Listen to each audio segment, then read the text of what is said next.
I'm John McKee, editor of Messianic Apologetics. Messianicapologetics.net. And I would like to welcome you to this episode of Messianic Insider. This is your theology and news roundup for May the 9th, 2025. It has been quite a week. This is the fourth full week now that we've been doing Messianic Insider daily. And there are a lot of things certainly weighing on our hearts and minds right now. Of course, the big news story from yesterday, the new Pope, Leo the 14th, Cardinal Robert Prevost. This is someone who is unknown to most of us. Is he going to be a better pope than Francis? Is he going to be a worse pope? Is this pope going to accelerate or decelerate the end times? There are a lot of different opinions circulating right now. And also the ongoing situation between Israel and Hamas. President Trump's upcoming visit to the Middle East. He's going to Saudi Arabia, Qatar, and the United Arab Emirates. I'm not sure if it's in that order. Russia, Ukraine, China, Taiwan, and of course, India, Pakistan, among other things. So yeah, there's a lot we need to be paying attention to. There's a lot we need to be going in prayer before the Lord. And as we get started today, I was led to write down in my notes here, the field of apologetics is something which is difficult. And the reason it is difficult is that while apologetics involves defense of the faith, and Messianic apologetics involves issues which are specific to the Messianic experience, involving Judaism, involving Israel, involving the intersection of that with Christianity, and involving matters of the world. Apologetics is here to help answer questions and stabilize people. Apologetics is not here to defend the status quo. Apologetics is not here to help you remain comfortable in your own little bubble. And in fact, apologetics often has to be employed when we deal with uncomfortable and inconvenient matters. And for many of us, especially since October the 7th, 2023, the terrorist attacks in Israel, and seeing how people around the world have responded to it, seeing how people who you would think would stand up in favor of Israel, in favor of their Jewish neighbors, speak out against anti-Semitism and anti-Zionism. There have been a lot of people who have failed to do so. And we're actually going to be discussing a little bit of that today. Okay, so our theology roundup. Now, in the official description for this episode, we will be discussing how with the rise of anti-Semitism and anti-Zionism, how it can reveal itself in some of the most unexpected and unexplained places. You know, it's one thing, terrorist attacks in Israel, October the 7th. It's one thing to see a lot of left-wing people come out in favor, free Palestine, and they do all this, these crazy protests, and they desecrate national monuments, and they're just dumb, young, and stupid, right? And then you see people on the alt-right, people who hate Jews, they're Holocaust deniers, Hitler had a few things right, they're skinheads, that sort of thing. All right, that's another, well, that was to be expected kind of thing. I didn't want it to be expected, but all right. So you've got those on the left, those on the right. But what do you do when anti-Semitism and anti-Zionism shows up in places you would not necessarily have expected? And I think this is where people in today's Messianic community, I mean, we've had a lot of discussions about anti-Semitism and anti-Zionism as Messianic people. We know it's a threat in our communities. We know that if you have a Messianic congregation or synagogue, you have a security team. They've got to look out for certain people. You probably have seen some kind of protest in your local community. Free Palestine from the river to the sea. At the very least, you've probably seen a bumper sticker or two, Free Palestine. But once in a while, the anti-Semitism and anti-Zionism we all know about, it concerns us, it will show up in a place we didn't necessarily expect it to come from. And so that's what we're going to be talking about today. Okay, the April 2025 Outreach Israel News newsletter. This is the audio podcast. The April 2025 Outreach Israel News, Isaiah 66, verse 8, and the state of Israel. We're all familiar with this passage, a nation born in a day. And actually, this article, this study, goes into extensive detail surrounding the events of Isaiah chapter 66, how different people have interpreted it. As today's Messianic community, we largely interpret that as speaking of the birth of the state of Israel in 1948. That's something I believe, but it's also something we greatly take for granted because in our own little Messianic bubble, we don't know how other people have interpreted that. Some have interpreted Isaiah 66:8 as speaking of the return of the Jewish exiles from Babylon. So this had to do with the rebuilding of the temple, Jerusalem, and the city walls during the time of Ezra and Nehemiah. Others have interpreted Isaiah 66:8 as speaking of the birth of the quote-unquote church on the day of Pentecost, and that the church as a new Israel was created at that time, very clearly following a supersessionist or replacement theology hermeneutic. In today's Messianic community, and would be attested by resources such as the Complete Jewish Study Bible, we largely believe this had to do with the birth of the state of Israel in 1948. It occurred in a single day. There were many things which stood against it. Some of the people, some of the countries who should have been more proactive, especially in light of the tragedy of the Holocaust, should have supported it. They abstained. The United States of America almost did not support the creation of a Jewish state in the Middle East. But it's something we take for granted as Messianic people. We often don't explore what other people have said or what other people have concluded about this. Yet, as a part of our apologetics, who believe that the state of Israel has an important role to play in end-time prophecy, we've got to do better.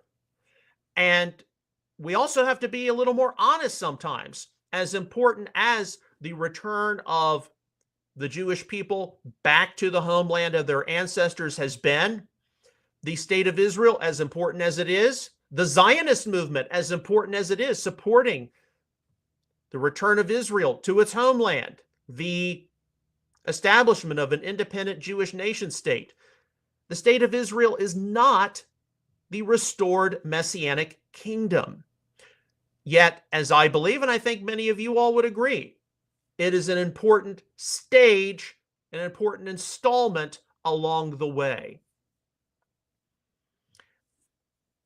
Now, there are people who do not agree with that, and we know who they are. They're either liberal theologians who support replacement theology, conservative theologians who support replacement theology, and wouldn't you know it, there are also people within the sphere of influence of Hebrew roots, non-Jewish people, who may even have the audacity, as we will find, to use the term Messianic who do not believe that Isaiah 66:8 has anything to do with the establishment of the state of Israel.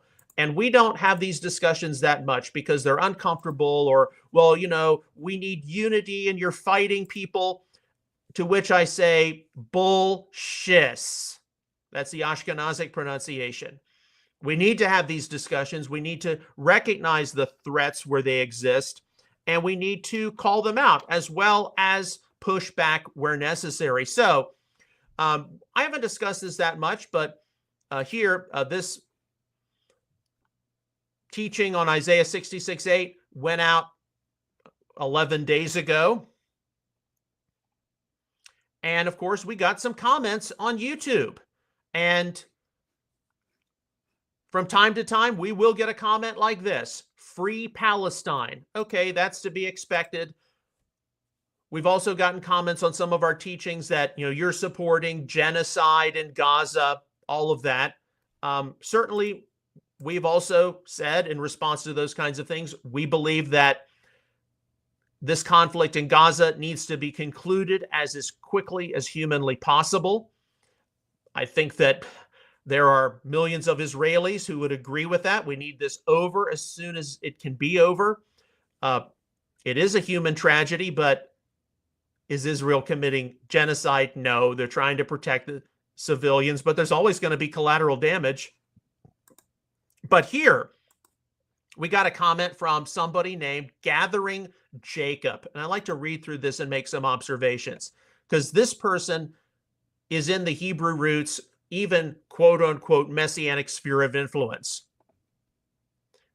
There are no prophetic scriptures of the 1948 state called Israel, created by the League of Nations / United Nations. All prophecies speak of the ultimate Messianic nation called Israel, every single one of them. Now, it's obvious that there is a common denominator between those two governing states / nations, which is the land of Israel. So the land that the nation state called Israel created in 1948 sits on is the same land as the Messianic kingdom. That is the only similarity between the two. The nation state called Israel is a conglomerate created by the nations of this world, symbolically, namely Babylon, for the purposes of deception and the bringing in of the Antichrist and his system. Now, there are a lot of course, premillennial prophecy interpreters who believe that the state of Israel is important for the fulfillment of future prophecies, like the abomination of desolation, and it's necessary to be in the Middle East for the Daniel 9:27 treaty, the covenant with many. So, yes, the state of Israel needs to be in place in order for end-time prophecy to occur. How much or how little that was something established by the nations of the world as Babylonian and all this, that can and indeed should be disputed.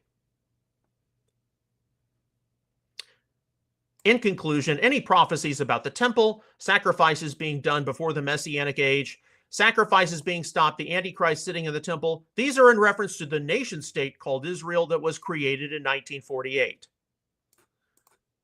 There is a massive difference between a Jewish nation and the end-time Messianic age and nation called Israel. These are two completely different nations. The state of Israel established in 1948, Medinat Yisrael.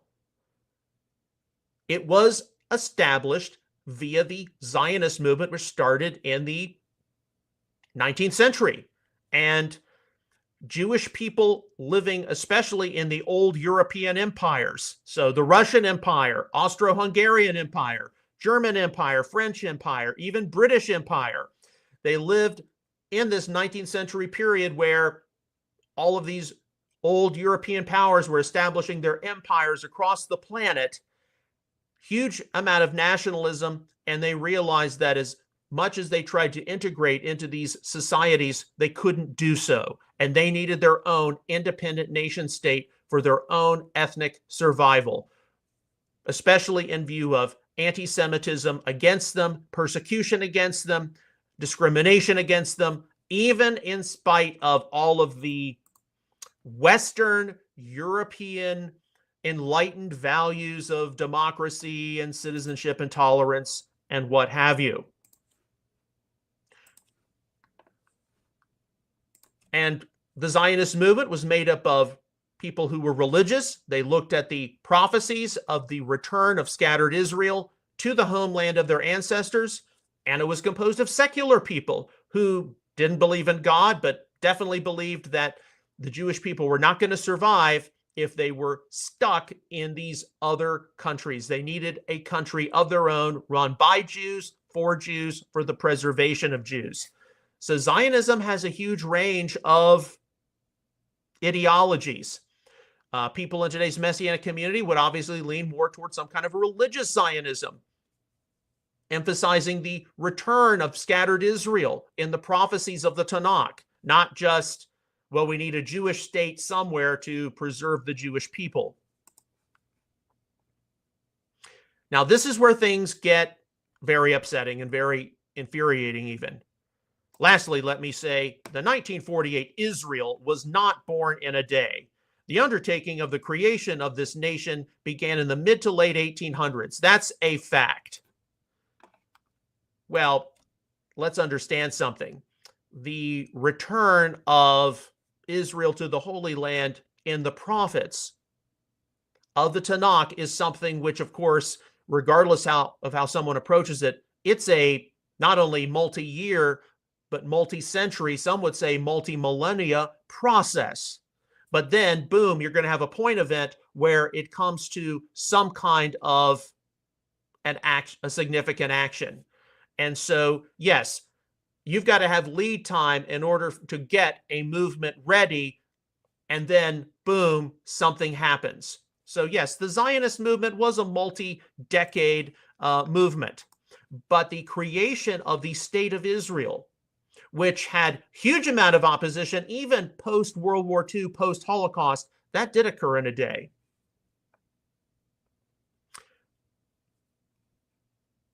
The Isaiah 66 prophecy is not speaking of the day that something was signed as fact. The Isaiah 66 prophecy is about one day when Messiah returns and literally creates that nation through domination in one single day, not the signing of a document. I also want to say that as far as a Jewish state, we know Jerusalem was part of Judah, and the Messianic king of Judah will reign from Jerusalem over united Israel, not over a Jewish state. Okay, so this person obviously has some two-house influences.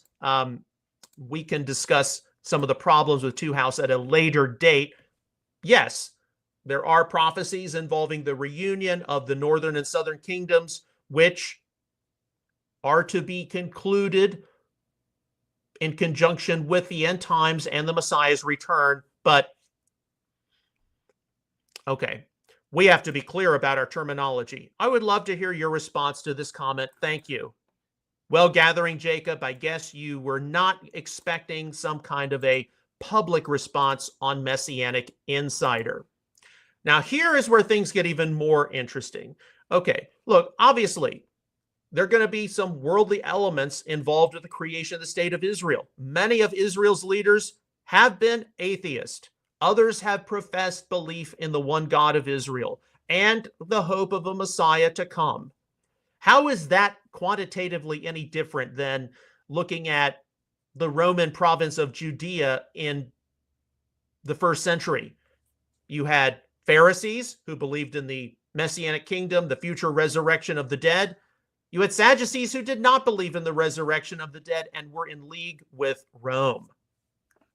Okay, so the second comment, towards the end of the video, it seemed you associated anti-Semitism with anti-Zionism.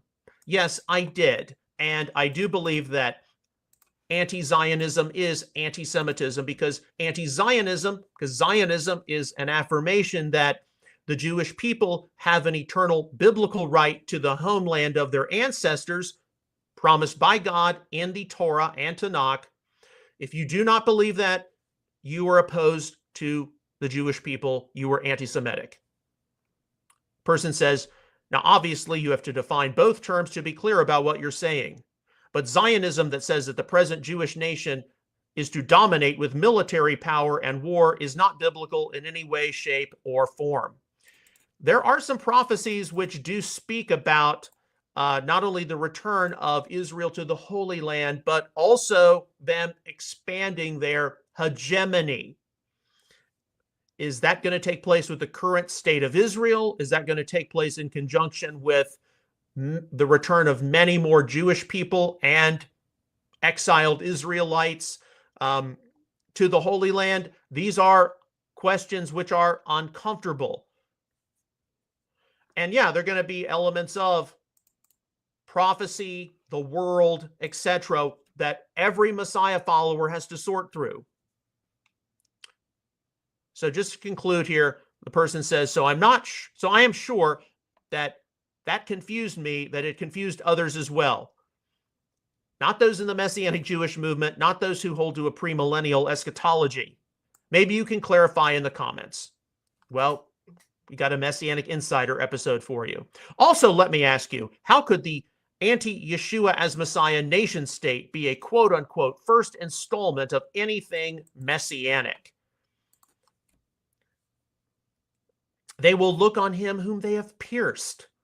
You know, in the Messianic Jewish movement, we all recognize that as important as the establishment of the state of Israel was in 1948, it's not the end-all Messianic kingdom, and we are actively engaged not only in support of the state of Israel and in standing against anti-Semitism and anti-Zionism, but in declaring the good news of Yeshua as Messiah to his Jewish people and demonstrating his love, grace, mercy, and compassion, and recognizing that we are a part of the end-time move of God. But as I said, you know, you just never know.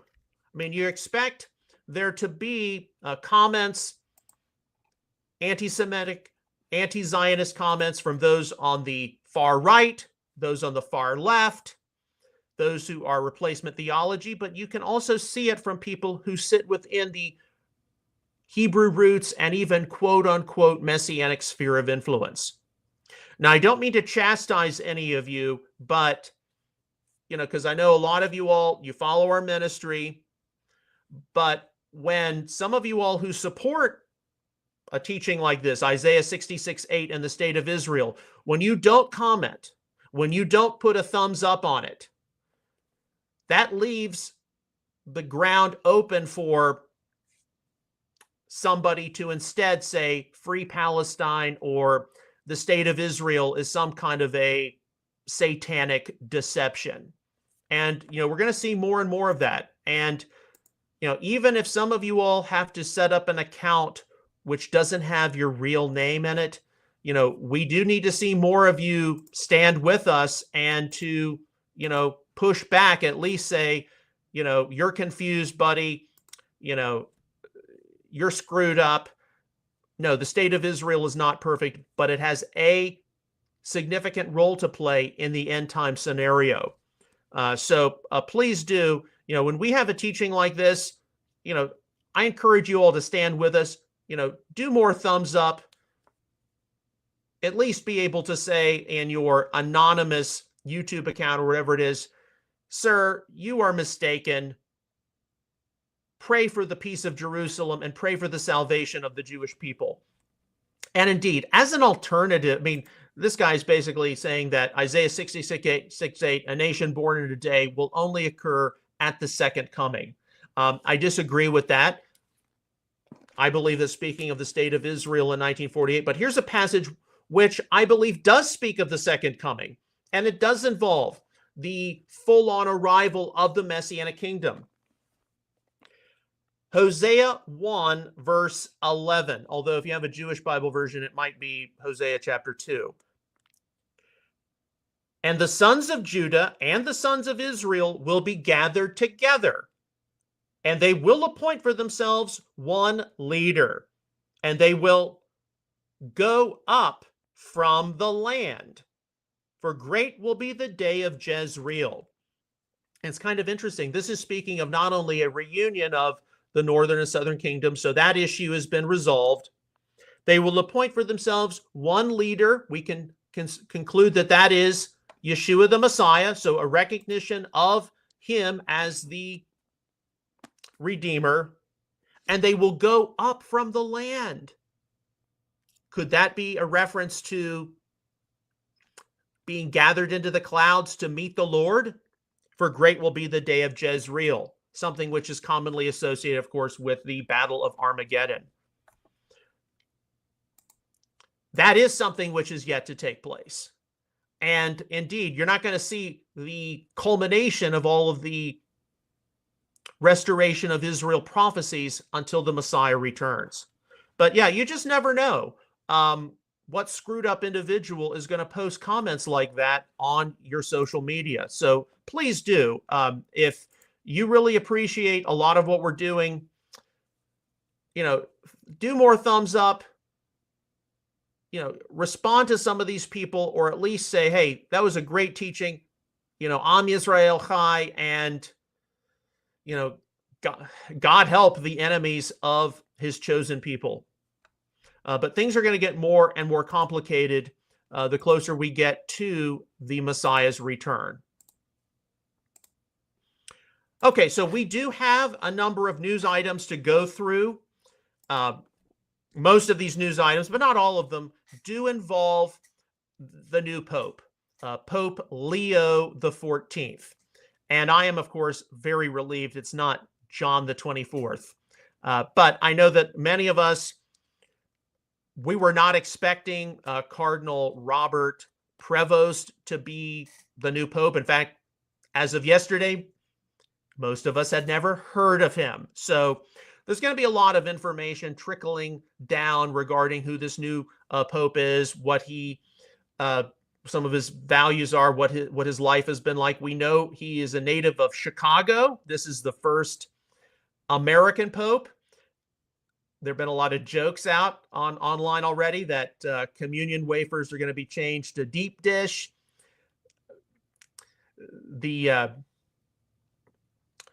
Among other things, I was thinking about the Saturday Night Live characters who always talk about da Bears, da Bulls, and now da Pope.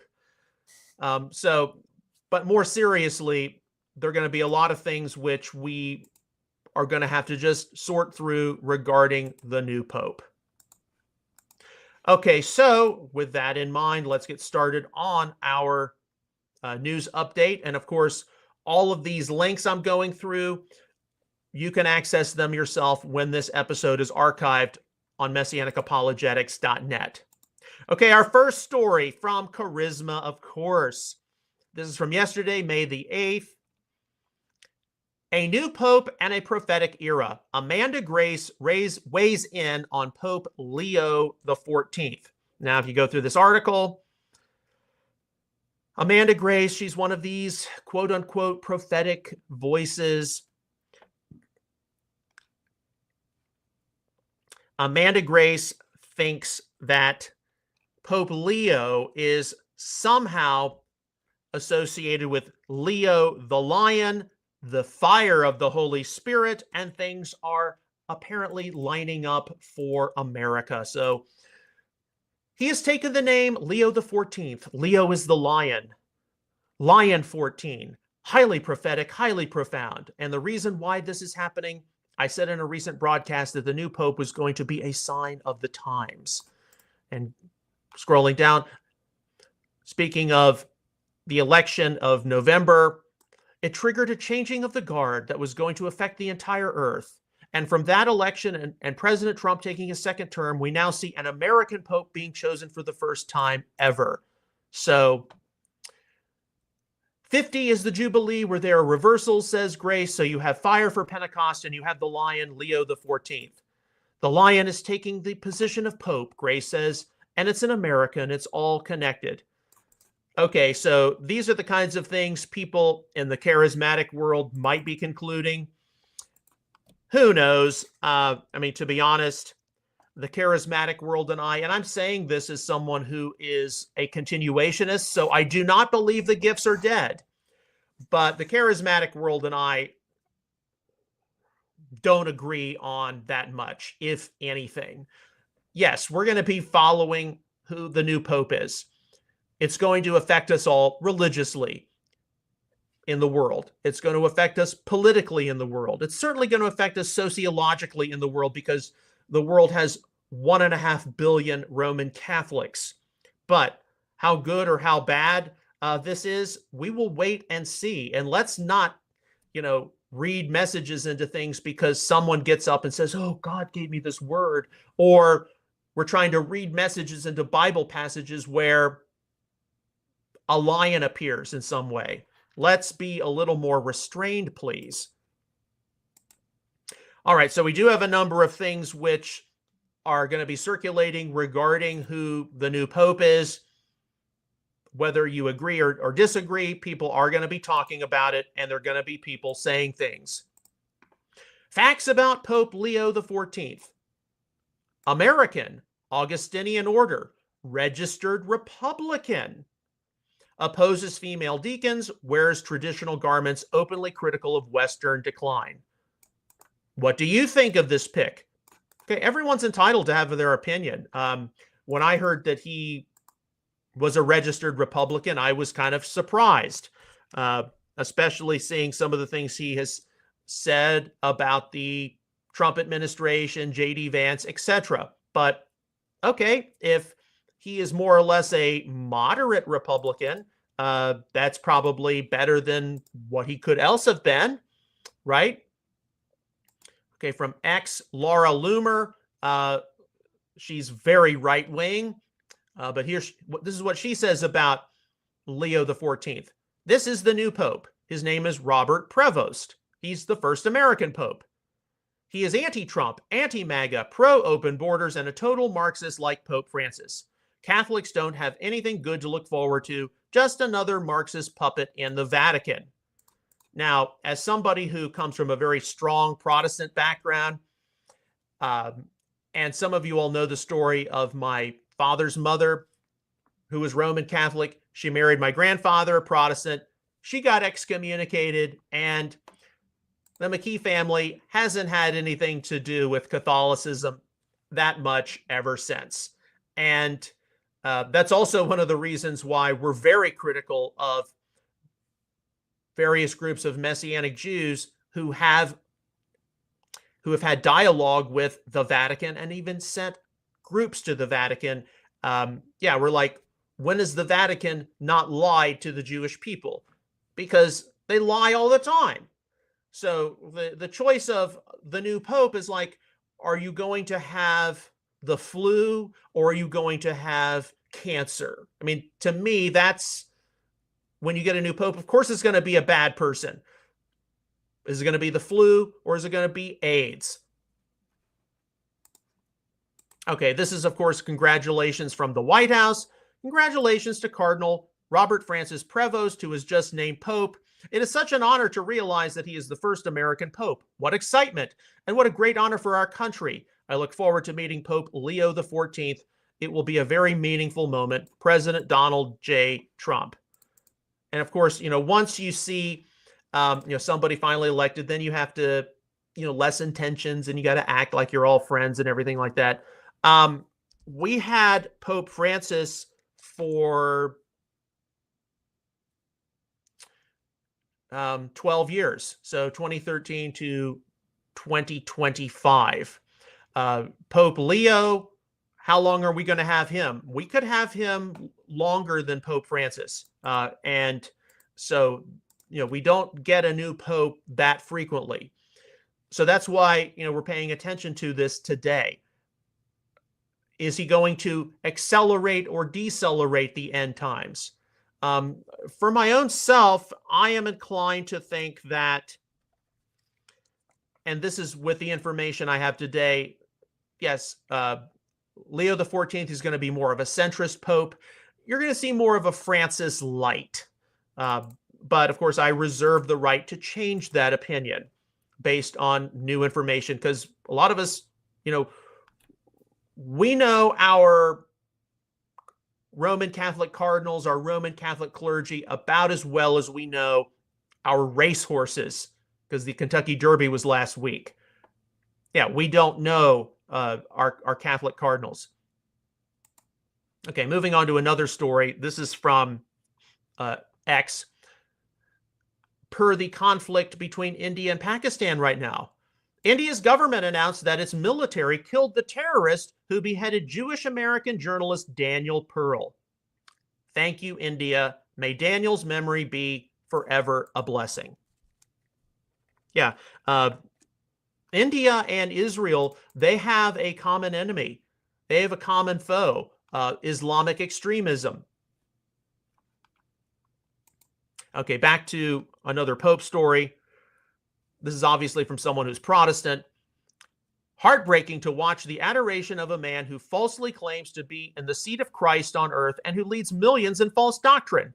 This is idolatry, pure and simple. May God turn those idolizing and worshiping this man away from his lies and into true salvation through Christ alone. Yeah, that's what a lot of historic, customary Protestants think of the Pope. They think of the Vatican.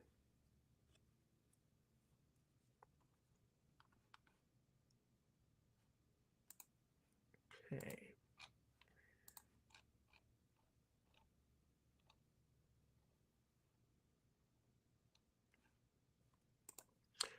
Okay, this came across my feed yesterday. Of course, very inconvenient. This is from Yahoo. Former Texas megachurch pastor Robert Morris to make court appearance May 9. Reproduced from the Austin American-Statesman. And of course, what makes this controversial? What makes this controversial is the fact that Gateway Church directly intersects with the Messianic movement, primarily because of the Gateway Center for Israel, as well as the King's University, where many new Messianic leaders, Messianic rabbis are getting their theological training. And so the deep concern is that if Robert Morris's trial does not turn out the way he certainly hopes, what is that going to do to Gateway Church, even with him having stepped down? There are a number of lawsuits Gateway Church is now facing. If Gateway Church folds, these other entities, Gateway Center for Israel, King's University, are they going to fold? And what would that do to the Messianic community? So that's what makes this concerning.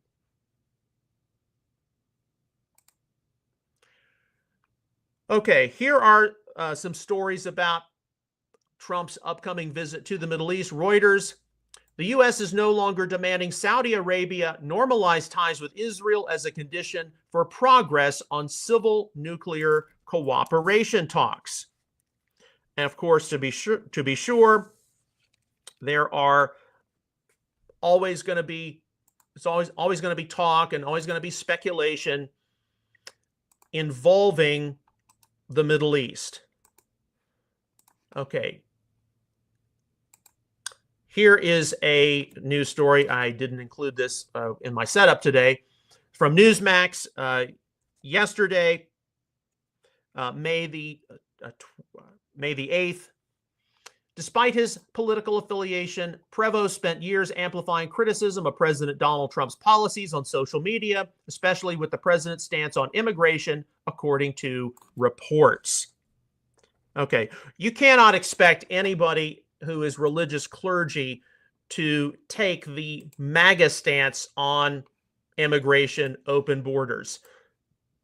Most people who are clergy are concerned about, making sure that people have adequate food, clothing, shelter, and they're just not going to take the MAGA stance on open borders. They're going to want to bend over backwards when many conservatives will not. Okay, here is a story that this is from Breitbart, May the 8th, and this is something which a lot of people have dismissed already, but it is something we have to take note of. Report: Trump disappointed in Netanyahu, will go it alone in Middle East. Now, to be fair, I did see another report from Governor Mike Huckabee, who's now the ambassador to Israel, and he dismissed this. But it is important to note that Donald Trump is going to be America first in the Middle East.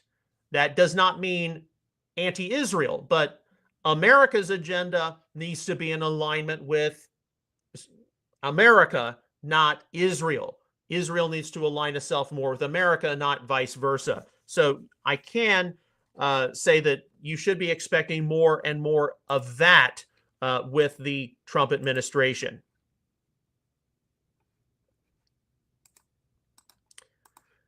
Okay, so here's another one. This is from BRICS News. This is yesterday from on X, formerly Twitter, May the 8th.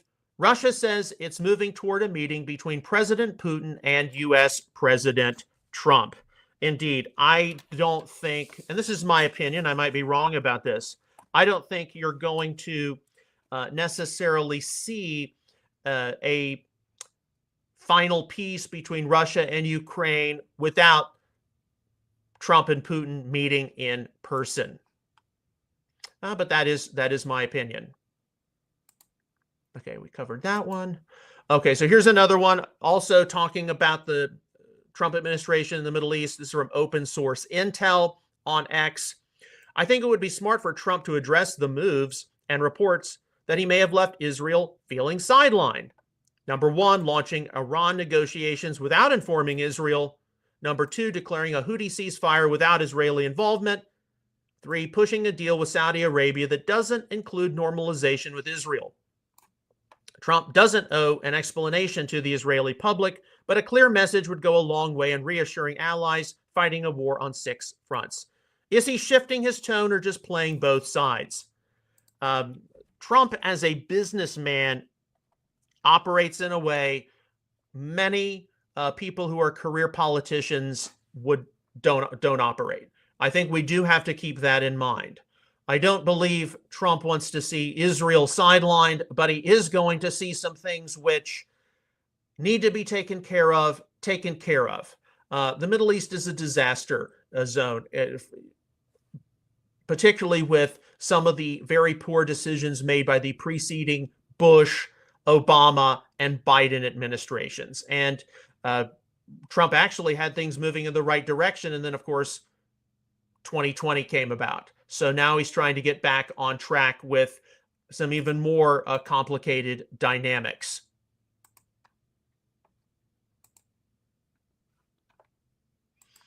Okay, finally, and this is something which came across my feed, of course, this morning as I was getting ready for this. This is from the X channel of News Channel 8, KTUL in Tulsa. Texas megachurch founder Robert Morris arrived at the Osage County Courthouse Friday morning. News Channel 8's Jaya Brown is at the courthouse tracking the case. Indeed, what's going to happen if this trial doesn't go the way Robert Morris wants it to go? And what will be the reverberating effect for Gateway Church and along with that, Gateway Center for Israel and the King's University? These are not things that a lot of people in the Messianic community want to see discussed because it's embarrassing. No different than how yesterday we had to discuss the Michael Brown situation, but we need to know about this. I can tell you that I was not raised by my parents as someone who would see controversial issues put off to the side. My parents discussed it with my sister and I. And that included when there were bumps along the road with the family business, or there were bumps along the road with our local church, or with the denomination we were a part of. So I am only acting from the value system I was raised with. Is it the value system of everyone in today's Messianic community? Not by a long shot. And indeed, as I have gotten older, I am becoming more and more like my late father and my grandfathers. And you're going to see more of this open discussion, open conversation about uncomfortable things, which you may not see at your local Messianic congregation or synagogue. Although, I don't know. Everyone's situation is different. Everyone's experiences are different. And we're going to have to, that's what apologetics is. We're going to have to discuss these things as inconvenient and as uncomfortable as they are. So we got a lot of things to pray about this weekend with Shabbat coming up. I hope that our discussion today was very helpful, very useful, as difficult as some of it was. In particular, talking about how we put out a teaching on Isaiah 66:8, and we got pushback not just from people on the far left or the far right supporting replacement theology, but by someone in the sphere of influence of Hebrew roots who would even dare to call themselves quote unquote Messianic. And so, things are going to get only more and more complicated the closer we get to Yeshua's return. As always, on behalf of Outreach Israel Ministries and Messianic Apologetics, I would like to sincerely thank you for your ongoing prayers, encouragement, and donations toward all of our ministry efforts. You can give online at outreachisrael.net/support. We'll see you again next week, Monday, with another episode of Messianic Insider. Shabbat Shalom, and take care.